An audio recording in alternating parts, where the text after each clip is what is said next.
ആൾക്കാർ English tap തുറന്നിട്ടതുപോലെ സംസാരിക്കും. നിങ്ങൾക്ക് വേണേൽ സംസാരിക്കണോ? മലയാളം എഴുതുന്ന പോലെ ഇംഗ്ലീഷ് നല്ല എഴുതി നല്ല മാർക്സോടെ ക്ലാസ്സിൽ star ആവണോ? Then you are at the right spot. Hi, hello, I am Jawada Nada and today we will be learning simple present tense in English. ശരിയാണ്, ഇംഗ്ലീഷിൽ ഒരുപാട് ഗ്രാമേഴ്സ് ഉണ്ട്. അതുകൊണ്ട് തന്നെ ഇംഗ്ലീഷ് ഒരു ടഫസ്റ്റ് സബ്ജക്റ്റ് ആയി കൺസിഡർ ചെയ്തേക്കോലെ നിങ്ങളെല്ലാവരും. എന്നാൽ ഈ ഒരു 3 ഇംഗ്ലീഷ് ഗ്രാമർ മനസ്സിലാക്കിയാൽ തന്നെ നിങ്ങൾക്ക് 80% ഓഫ് ദ ഇംഗ്ലീഷ് മനസ്സിലായി എന്നുള്ളതാണ്.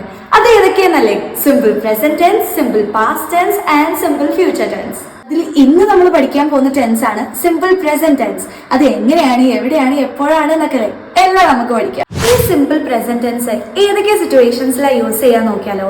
ആദ്യത്താണ് ഡെയിലി റുട്ടീൻസ്, ഡെയിലി ഹാബിറ്റ്സ്, നമ്മുടെ ജീവിതത്തിൽ നിരന്തരം നടക്കുന്ന കാര്യങ്ങളില്ലേ, അതിനൊക്കെ നമ്മൾ ഈ സിമ്പിൾ പ്രസന്റ് ടെൻസ് ആട്ടോ യൂസ് ചെയ്യുക. For example, I wake up at 6 AM every day. ഞാൻ എല്ലാ ദിവസവും 6 മണിക്ക് എണീക്കും.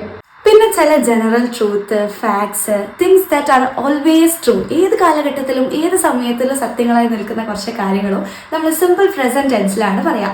For example, water boils at 100°C. അത് എവിടെയായാലും വാട്ടർ 100°C ബോയിൽ ചെയ്യുള്ളൂ. അതുപോലത്തെ ചില ഫാക്ട്സും ജനറൽ ട്രൂത്ത്സ് പറയാനും നമ്മൾ സിമ്പിൾ പ്രസന്റ് ടെൻസ് ആണ് ഉപയോഗിക്കുക.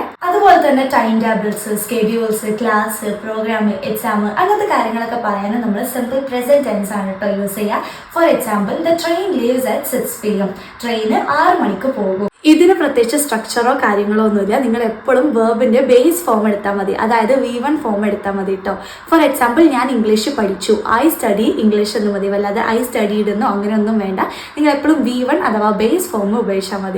നിങ്ങളുടെ ഏതെങ്കിലും സെൻറ്റൻസിൽ usually, every day, every time, every morning, sometimes അങ്ങനത്തെ വേർഡ്സ് ഒക്കെ ഉപയോഗിക്കുന്നുണ്ടെങ്കിൽ ഉറപ്പിച്ചോളൂ ആ സെൻറ്റൻസ് സിമ്പിൾ പ്രസന്റ് ടെൻസിലായിരിക്കും. അപ്പോൾ ഇന്ന് നമ്മൾ പഠിച്ചത് സിമ്പിൾ പ്രസന്റ് ടെൻസ് ആണ്. ഇതുപോലത്തെ ഇൻഫോർമേറ്റീവ് വീഡിയോസ് വേണമെന്നുണ്ടെങ്കിൽ നിങ്ങൾ തീർച്ചയായിട്ടും കമൻറ്റ് ചെയ്യുക.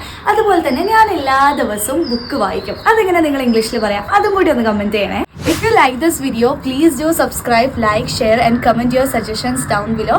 നിങ്ങളുടെ സജഷൻസും അഭിപ്രായങ്ങളും കമൻറ്റ് ചെയ്യാൻ മറക്കരുത്. We'll see you in the very next class. Bye.